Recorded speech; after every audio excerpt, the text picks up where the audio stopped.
Мировая история знает множество примеров внешних медиаций для разрешения внутриполитических кризисов, когда степень противоречий, существующих внутри страны, не позволяет достигнуть согласия или компромисса. Для того, чтобы выработать возможные сценарии для потенциальной медиации, необходимо дать четкое представление о сложившейся внутри Беларуси ситуации, а также понять интенции нелегитимных властей силовыми методами, продолжающих удерживать власть в стране. Соглашусь с мнением одного из ведущих белорусских независимых социологов Андреем Вардамацким, который определил нынешнее состояние в Беларуси «страна заасфальтированного гнева». По данным белорусского социолога, только 18,5% белорусов являются сторонниками диктатора Лукашенко, что лишь в небольшой степени разнится с аналогичными данными Всероссийского центра изучения общественного мнения, согласно которому 30% белорусов готовы поддержать Лукашенко.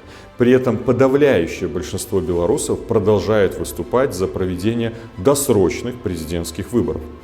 Состояние подавленного, но не задушенного протеста белорусов диктатор пытается представить как изменение мнения белорусского общества к нему лично и к его политике.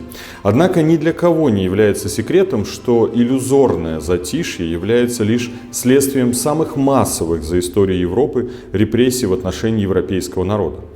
Лукашенко удерживает власть с использованием исключительно двух факторов – поддержки России и силового аппарата, создавшего реальное состояние страха в белорусском обществе. Важным при оценке ситуации является то обстоятельство, что кризис в Беларуси связан не только с внутренними репрессиями в отношении мирного населения, но также давно вышел за пределы государственной границы Республики Беларусь. Фактически диктаторский режим Беларуси уже дестабилизирует ситуацию внутри Европейского Союза, а также создает реальные угрозы союзникам ЕС. Например, Украине. Указанный кризис осложнен еще и тем, что на территории Беларуси ведется геополитическая игра, в которой Россия пытается зафиксировать свое безапелляционное влияние и контроль над нашей страной. Россия рассматривает Беларусь в качестве сферы своих исключительных интересов. Кремль не хочет на примере Лукашенко, в частности, и Беларуси в целом, создавать прецедент изменения власти под давлением народа.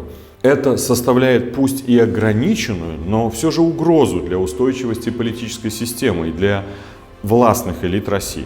С учетом определенного падения имиджа президента России в глазах российского обывателя, сохранение Беларуси под крылом России является фактором, укрепляющим в глазах россиян личные политические позиции действующего президента России.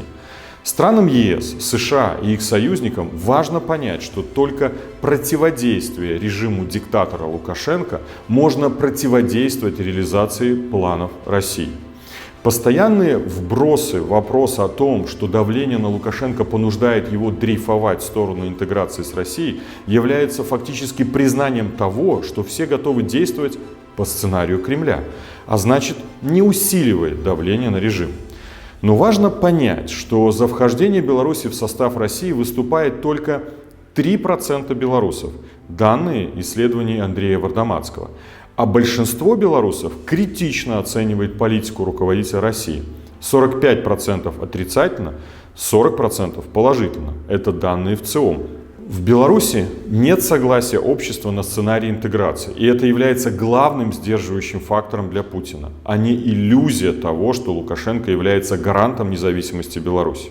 Попытки медиации в связи с возникшим кризисом внутри Беларуси предпринимались европейскими государствами и международными организациями в первые месяцы после сфальсифицированных в 2020 году выборов в Беларуси. В то же время Австрия также предпринимала усилия по медиации для обеспечения мирного транзита власти. Год назад, даже с учетом колоссального внутреннего давления, понудить Лукашенко согласиться на условия перехода власти не удалось. Однако именно тогда, когда достижение этой цели было максимально реальным, ряд партнеров исходили из позиции ожидания плановой госпитализации больного, вместо того, чтобы вызвать ему скорую помощь. Как результат, Лукашенко за счет преступлений против белорусского народа приостановил внутреннее давление, но не остановил его неизбежность. Вместе с тем, в ноябре 2021 года Лукашенко не заинтересован и не пойдет на реальные переговоры по транзиту власти и выполнению требований народа.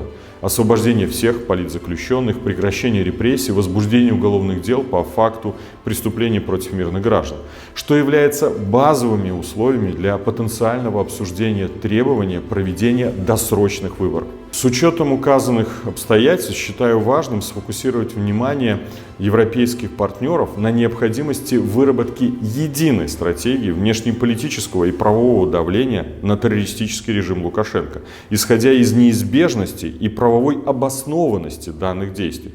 В связи с этим важно принять и понять, что стандартными и уже не раз отработанными с режимом Лукашенко методами нестандартную ситуацию не разрешить. Нестандартность ситуации заключается в том, что в этот раз режим незаконно подверг задержаниям и арестам десятки тысяч белорусов.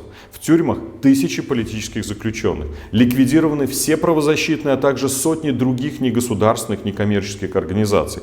Полностью прекращена деятельность на территории Беларуси независимых СМИ. В связи с преследованиями вынужденно эмигрировали сотни тысяч белорусов. Полагаю, что найдется не так много идеалистов, которые считают возможным представить себе, что Лукашенко повернет все вышесказанное вспять. При этом всем режим ведет гибридную войну в отношении третьих стран. Налажена незаконная миграция, а пытки применяются уже и в отношении граждан иностранных государств. Что при таких условиях сделал демократический мир? Использовал и ранее применявшийся набор своих инструментов. Непризнание результатов выборов и введение санкций.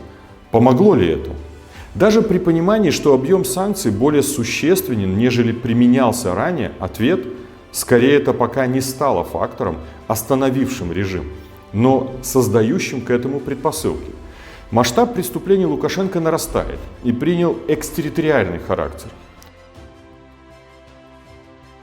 Взаимные отношения ЕС и демократических сил Беларуси по использованию инструментов воздействия на режим Лукашенко на нынешнем этапе можно определить следующим образом.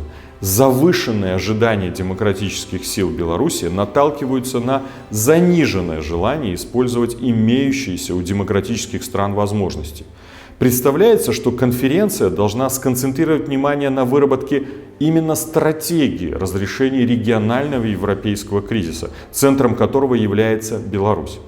Отсутствие достаточно высокого уровня политического представительства среди участников конференции скорее будет свидетельствовать не только о недооценке важности для будущего Европы борьбы белорусского народа за демократию и свои права, но и о недооценке понимания уже созданных угроз стабильности и безопасности для Восточной и Центральной Европы.